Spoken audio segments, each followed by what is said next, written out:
Hello dear students, photosynthesis in higher plant में आज अपना टॉपिक है फोटो रेस्पायरेशन। फोटो रेस्पायरेशन अपना रूबिस्को एंजाइम की हेल्प से होता है। रूबिस्को एंजाइम वही जो अपने C3 साइकिल में देखा था, जो CO2 से ग्लूकोज के फॉर्मेशन में काम आता है। अब रूबिस्को एंजाइम में RUBP carboxylase oxygenase, it means इसमें कार्बोक्सिलेज और ऑक्सीजनेज दोनों एक्टिविटी पाई जाती हैं। जब CO2 ज़्यादा होगी तो ये CO2 को जोड़ेगा और जब O2 ज़्यादा होगी तो ये O2 को जोड़ेगा। बट जब CO2 और O2 दोनों इक्वल अमाउंट में है तब ये CO2 को प्रायोरिटी देगा।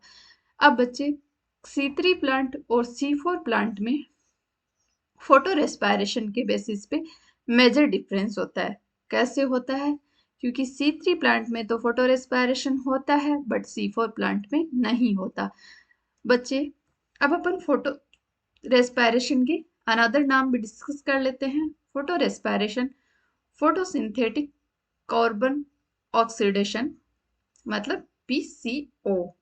C2 साइकिल भी बोलते हैं। C2 साइकिल इसका नाम दो कार्बन का फर्स्ट स्टेबल कंपाउंड होता है, उसके बेसिस पे है। ग्लाइकोलेट मेटाबॉलिज्म भी बोलते हैं इसको अपन। अब बच्चे, अभी अपने समझा था कि this process that create an important difference between C3 and C4 plant. अब फोटो रेस्पायरेशन के लिए क्या अपन को कंडीशन चाहिए? तो अपन को हाई इंटेंसिटी चाहिए, हाई CO2 चाहिए और लो O2 चाहिए और हाई टेम्परेचर चाहिए, तो अपना फोटो रेस्पायरेशन होता है। पर बच्चे, फोटो रेस्पायरेशन में ना तो शुगर का फॉर्मेशन होता है, ना ATP का फॉर्मेशन होता है, ना ही NADPH2 का फॉर्मेशन होता है, बल्कि इस प्रोसेस में तो CO2 का फॉर्मेशन करने के लिए अपन को ATP देनी पड़ती है। देखो, conditions favour photosynthesis: high light intensity, high CO2, low high O2 and low CO2 and high temperature. In the photorespiration pathway, there is neither synthesis of sugar nor ATP and NADPH2. Rather, in result, in the release of CO2 with the utilization of ATP. The biological function of photorespiration is not known yet. It means photo respiration क्यों होता है plant में, इसका function अभी तक discovered नहीं है। पर बच्चे, फिर भी अपन को देखना तो है, फोटो रेस्पायरेशन होता है तो इसकी प्रोसेस तो अपन को देखनी चाहिए। तो सबसे पहले अपन इसकी प्रोसेस देखते हैं। अब फोटो रेस्पायरेशन में अपने 3 सेल ऑर्गेनल काम में होता है। फर्स्ट अपना chloroplast, second peroxisome and third mitochondria. तो बच्चे, क्लोरोप्लास्ट में आपका RUBP O2 के साथ जुड़ के इस प्रोसेस को स्टार्ट करता है और आपका फॉर्मेशन करता है फॉस्फोग्लाइकोलेट 2 कार्बन का, एंड PGA आपका जो C3 साइकिल वाला है वही। तो आपके 5 कार्बन से आपका फॉर्मेशन हो गया फॉस्फोग्लाइकोलेट एंड PGA का। PGA तो बच्चे आपके C3 साइकिल में चला जाएगा और आपका C2 साइकिल चलाने के लिए 2 कार्बन का आपका फर्स्ट कार्बन का प्रोडक्ट बना, इसलिए अपन इस फोटो रेस्पायरेशन को C2 साइकिल भी बोलते हैं। अब फोटो रेस्पायरेशन के से PI मतलब फॉस्फेट निकल के ग्लाइकोलेट का फॉर्मेशन करता है। अब बच्चे, ग्लाइकोलेट आपका जाएगा पेरोक्सिसोम में, पेरोक्सिसोम में जाके ये वहां पे O2 लेगा और बनाएगा ग्लाइऑक्सिलेट। ग्लाइऑक्सिलेट आपका H2O2 और NH3 लेगा और आपका बनाएगा ग्लाइसिन। ग्लाइसिन बच्चे आपका एमिनो एसिड है। आपके 20 टाइप के एमिनो एसिड्स हैं, उनमें से एक एमिनो एसिड आपका ग्लाइसिन भी है। तो पेरोक्सिसोम में ग्लाइकोलेट आपका आया, इसने O2 लिया और ग्लाइऑक्सिलेट का फॉर्मेशन किया। ग्लाइऑक्सिलेट H2O2 और NH3 जुड़ा के आपका ग्लाइसिन का फॉर्मेशन चलता है। बच्चे, ये अभी तक आपके सारे प्रोडक्ट 2 कार्बन के ही चल रहे हैं, 2 कार्बन के ही। चल रहे हैं। अब आपका ये ग्लाइसिन माइटोकॉन्ड्रिया में आएगा, ये आपका NH2 रिलीज करेगा, CO2 रिलीज करेगा और NADH रिलीज करेगा और सेरिन का फॉर्मेशन करेगा। सेरिन बच्चे आपके 3 कार्बन का मॉलिक्यूल, ग्लाइसिन बच्चे आपके 2 कार्बन का मॉलिक्यूल और इसने CO2 रिलीज भी किया है। तो बच्चे अब आपको समझ नहीं आ रहा होगा कि 2 कार्बन के मॉलिक्यूल से 3 कार्बन का मॉलिक्यूल कैसे फॉर्म हुआ। तो बच्चे अपने पास थे ग्लाइसिन के 2 मॉलिक्यूल, 2 मॉलिक्यूल से आपने CO2 रिलीज करवा दी और 1 मॉलिक्यूल आपने सेरिन का फॉर्मेशन किया। इट मीन्स आपने RUBP से इस रिएक्शन को डबल चलाया था। RUBP के आपने 5 कार्बन नहीं 10 कार्बन लिए थे और 2 CO2 आपने ऐड की थी। उससे आपने 2 फॉस्फोग्लाइकोलेट के मॉलिक्यूल बनाए थे और 2 PGA के मॉलिक्यूल बनाए थे। तो आपके 4 कार्बन तो हो गए यहाँ और आपके 6 कार्बन हो गए PGA के। तो ये 6 कार्बन तो आपके C3 साइकिल में चले जाएंगे और वो जो फॉस्फोग्लाइकोलेट था 2 मॉलिक्यूल, उसने 2 फॉस्फेट रिलीज होंगे और 2 ग्लाइकोलेट का फॉर्मेशन होगा। 2 ग्लाइकोलेट पेरोक्सिसोम में आएंगे, 2 O2 का यूज करेंगे और 2 ग्लाइको ऑक्सलेट बनाएंगे। ये 2 H2O2 लेंगे, 2 NH3 लेंगे और 2 सेरिन का फॉर्मेशन करेंगे। ये 2 सेरिन ग्लाइसिन का फॉर्मेशन करेंगे और ये 2 ग्लाइसिन एक सेरिन का फॉर्मेशन करेंगे जो आपके माइटोकॉन्ड्रिया में है और एक CO2 इसने रिलीज कर दिया। इसका मतलब ये है कि अब तक आपकी जो रिएक्शन चल रही थी वो चलेंगी आपकी डबल डबल रिएक्शन और आगे की रिएक्शन आपकी सिंगल चलने वाली है। तो जो ये आपका सेरिन मॉलिक्यूल है वो सेरिन आपके माइटोकॉन्ड्रिया से पेरोक्सिसोम में आएगा। ये सेरिन आपके NH2 का रिलीज करके हाइड्रोजन हाइड्रोक्सी पायरुवेट का फॉर्मेशन करेगा, जो भी आपके 3 कार्बन का मॉलिक्यूल है। ये आपके NADPH खर्च करके NAD प्लस का फॉर्मेशन करेगा और ग्लिसरेट का फॉर्मेशन करेगा। ग्लिसरेट भी आपके 3 कार्बन का मॉलिक्यूल है। ये ग्लिसरेट आपके क्लोरोप्लास्ट में चला जाएगा और ATP से खर्च करके PGA बनाएगा। अब PGA बच्चे आपके 3 कार्बन का मॉलिक्यूल है। इस 3 कार्बन के मॉलिक्यूल ने आपका C3 साइकिल में चला जाएगा। तो बच्चे अब तो आप देख रहे होंगे कि आपने C3 RUBP के आपने 10 कार्बन लिए, उस 10 कार्बन से आपके एक PGA का मॉलिक्यूल यहाँ से मिल गया और 2 PGA के मॉलिक्यूल यहाँ से मिल गए। मतलब RUBP के 10 कार्बन से आपको टोटल 3 PGA के मॉलिक्यूल मिले, मतलब 9 कार्बन और एक CO2 आपने रिलीज करवा दी। इस तरह से आपके 10 कार्बन हो गए। तो बच्चे अब अपन देखेंगे कि जब RUBP से CO2 जुड़ती है तब आपको कितने PGA मॉलिक्यूल मिलते हैं और जब O2 जुड़ती है तो कितने मॉलिक्यूल मिलेंगे। तो RUBP के 2 मॉलिक्यूल लिए मतलब 10 कार्बन प्लस 2 CO2 लिए, मतलब आपके हो गए टोटल 12 कार्बन। 12 कार्बन से आपने PGA के 4 मॉलिक्यूल बना लिए 3 कार्बन के, मतलब आपके टोटल हो गए 12 कार्बन। अब अगर आप RUBP के साथ O2 जोड़ेंगे तो आपके पास 10 कार्बन ही बने ना बच्चे। यहाँ तो 0 कार्बन है आपके, तो आपके PGA के 3 मॉलिक्यूल बने, अभी अपन ने देखा ही था, और एक CO2 रिलीज हो गई। तो मतलब बच्चे अपन को RUBP के साथ जब CO2 जुड़ता है तो अपन को PGA के 4 मॉलिक्यूल मिलते हैं, बट RUBP के साथ जब O2 जुड़ेगा तो अपन को PGA के 3 मॉलिक्यूल मिलेंगे। इसका मतलब है कि फोटोसिंथेसिस तो होगा बट फोटोसिंथेसिस की रेट कम हो जाएगी, मतलब बायोमास का प्रोडक्शन कम हो जाएगा जब O2 RUBP के साथ जुड़ेगी, बट फोटोसिंथेसिस तो होगा। अब बच्चे अपन देखेंगे कि C3 प्लांट और C4 प्लांट में, C3 प्लांट में तो फोटो रेस्पायरेशन होता है बट C4 प्लांट में फोटो रेस्पायरेशन नहीं होता। अब देखेंगे कि उसका रीजन क्या है, क्यों नहीं होता C4 प्लांट में फोटो रेस्पायरेशन।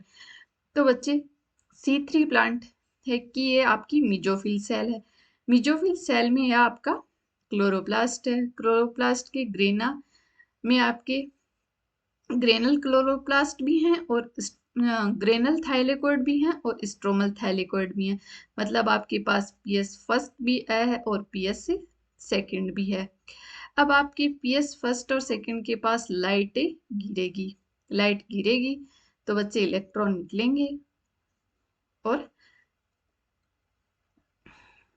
फोटोसिंथेसिस स्टार्ट हो जाएगा। और आपके प्लांट के पास CO2 के मॉलिक्यूल भी हैं, वो CO2 RUBP के साथ जुड़ेगी और सीधा ही साइकिल चलेगा। अब बच्चे आपके पास CO2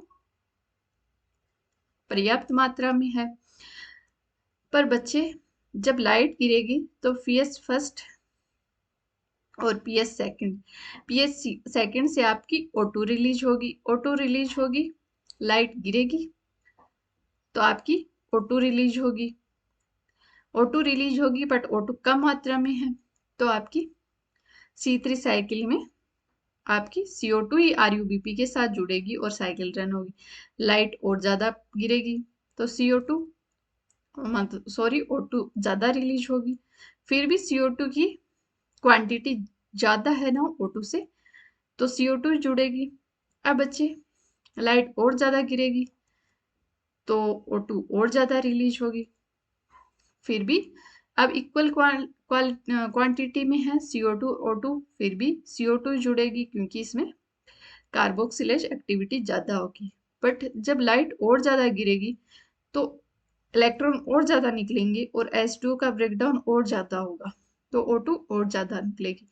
तो अब ज़्यादा लाइट इंटेंसिटी या ज़्यादा लाइट पे ज़्यादा O2 का फॉर्मेशन होगा, तब रूबिस्को एंजाइम के साथ O2 जुड़ेगी। इसलिए अपन बोलते हैं कि C3 प्लांट में अपना फोटो रेस्पायरेशन होता है, बट C4 प्लांट में ऐसा नहीं होता। C4 प्लांट में आपकी लाइट गिरती है, आपकी मीजोफिल सेल और बंडल शीथ सेल होती हैं दोनों। अब मीजोफिल सेल में तो पीएस फर्स्ट और सेकंड दोनों पाए जाते हैं और बंडल शीथ सेल में आपके सिर्फ पीएस फर्स्ट पाया जाता है। मतलब पीएस सेकंड है यहाँ पे तो O2 का फॉर्मेशन होगा यहाँ पे। अब ये आपकी आपने मेम्ब्रेन देखी थी, ये मेम्ब्रेन है आपकी इम्परमिएबल गैसों के लिए, मतलब बाहर से डायरेक्टली गैस से नहीं जा सकती आपकी। तो बच्चे यहाँ O2 है ही नहीं आपकी, यहाँ O2 रिलीज हो रही है। अब आपका पेप्केज एंजाइम यहाँ है तो ये CO2 के साथ बाइंड होके फोटोसिंथेसिस रन करवाता रहेगा और O2 हाईलाइट इंटेंसिटी पर भी O2 का ब्रेकडाउन ज्यादा होगा तो O2 का ब्रेकडाउन तो यहाँ ज्यादा होगा, यहाँ O2 ज्यादा रिलीज होगी। बट यहाँ तो रूबिस्को एंजाइम नहीं है, यहाँ तो एंजाइम है आपका पेप्केज, तो पेप्केज एंजाइम तो CO2 को जोड़ेगा क्योंकि ये तो सिर्फ कार्बोक्सिलेज एक्टिविटी दिखाता है अपन को। अब रूबिस्को एंजाइम है यहाँ पे, पर यहाँ तो बच्चे आपको O2 है ही नहीं, ये तो इम्परमिएबल है गैसों के लिए। तो आपके बंडल शीथ सेल में O2 है नहीं, इसलिए आपका फोटो रेस्पायरेशन C4 प्लांट में नहीं होता, सिर्फ C3 प्लांट में आपका फोटो रेस्पायरेशन पाया जाता है। अब बच्चे अपने एनसीईआरटी की एक टेबल है जिसमें अपन देखेंगे C3 और C4 प्लांट के डिफरेंस जो कि अपन को दे रखे हैं। फर्स्ट है अपना cell type in which the Calvin cycle take place. C3 plant में तो अपनी कैल्विन साइकिल किस में होती है, मीजोफिल सेल में, और इसमें होती है बंडल शीथ सेल में।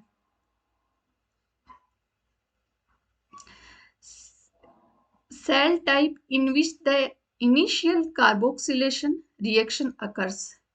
इनिशियल पूछ रहा है बच्चे ये, तो इनिशियल तो दोनों में ही आपने देखा था कि मीजोफिल में ही होती है।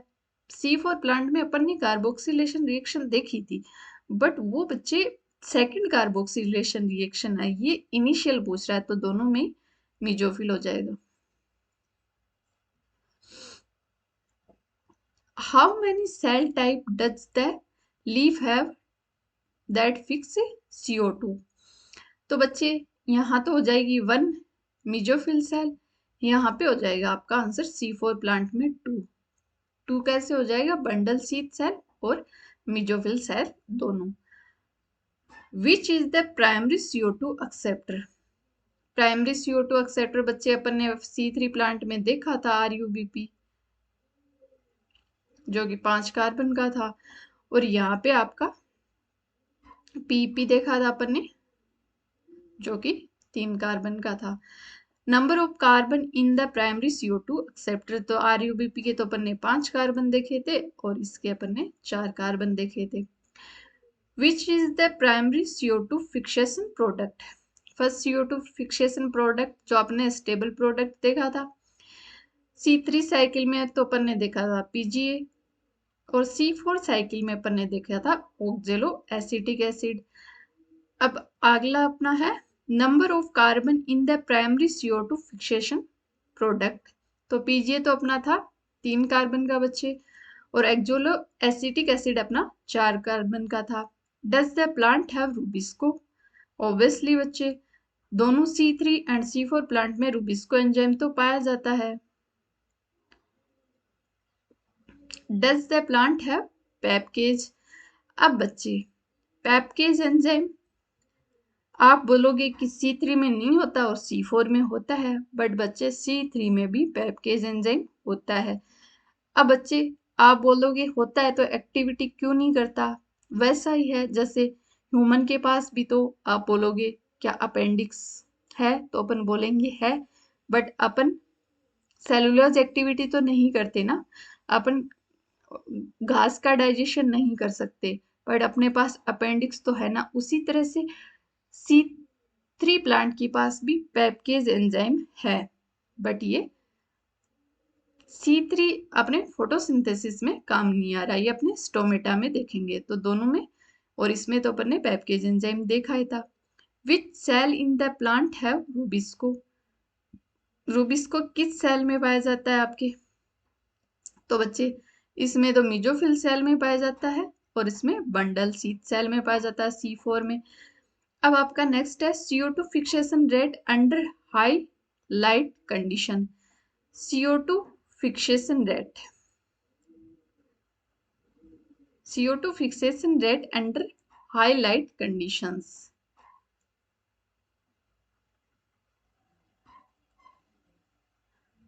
बच्चे इसमें तो हो जाएगा आपका मीडियम, और इसमें हो जाएगा हाई। CO2 का फिक्सेशन तो हो रहा ही नहीं है, लो नहीं बोलेंगे बच्चे, इसको अपन मीडियम बोलेंगे, क्योंकि अपने पास अपन ने देखा था कि उसमें 4 मॉलिक्यूल PGA के बन रहे थे C4 प्लांट, मतलब जब CO2 जुड़ रही थी और जब नहीं जुड़ रही थी हाईलाइट पे, तब 3 मॉलिक्यूल PGA के बन रहे थे, तो बायोमास का प्रोडक्शन तो हो ही रहा है, ऐसा तो नहीं है सिर्फ 25% कम हुआ था, उसको अपन मीडियम बोलेंगे। Where photo respiration is present at low light intensity, तो बच्चे लो लाइट इंटेंसिटी पे फोटो रेस्पायरेशन दोनों में नहीं होता। Where photo respiration is present at high light intensity, अब बच्चे इसमें तो होता है और इसमें तो फोटो रेस्पायरेशन C4 प्लांट में तो होता ही नहीं है। Where photo respiration would be present at low CO2 concentration. Low CO2 concentration photo respiration, इसमें तो बच्चे फोटो रेस्पायरेशन होगा और इसमें C4 में तो होता ही नहीं है। फिर photo respiration would B high CO2 concentration, अब CO2 ज्यादा है तो फोटो रेस्पायरेशन क्यों होगा, इसमें भी नहीं होगा और इसमें भी नहीं होगा। टेम्परेचर ऑप्टिमम C3 के लिए तो 20 से 25 डिग्री सेल्सियस, और इसके लिए आपका 30 से 40 डिग्री सेल्सियस। अब एग्जाम्पल्स, इसका बच्चे व्हीट हो गया और इसका आपका शुगर केन हो गया। ये बच्चे एग्जाम्पल आपके NCERT में C3 और C4 साइकिल में दे रखे हैं। तो बच्चे अपना हो गया कंप्लीट लेक्चर। तो बच्चे अपन ने क्या देखा, एक बार अपन रिवाइज कर लेते हैं। अपन ने देखा आज फोटो रेस्पायरेशन। फोटो रेस्पिरेशन अपने C3 प्लांट में तो होता है और C4 प्लांट में नहीं होता। अब ये होता है रूबिस्को एंजाइम की हेल्प से।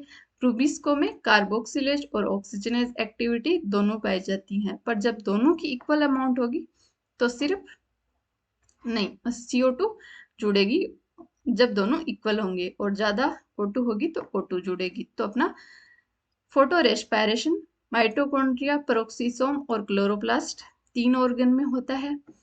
तो अपना फर्स्ट स्टेबल कंपाउंड बना फॉस्फोग्लाइकोलेट 2 कार्बन का, और अपने ये तीनों में अपने फोटो रेस्पिरेशन देख लिया अपन। 2 RUBP मतलब 10 मॉलिक्यूल से अपन 3 PGA के मॉलिक्यूल बना रहे हैं और एक CO2 रिलीज करवा रहे हैं यहाँ पे। ये अपना फोटो रेस्पिरेशन है।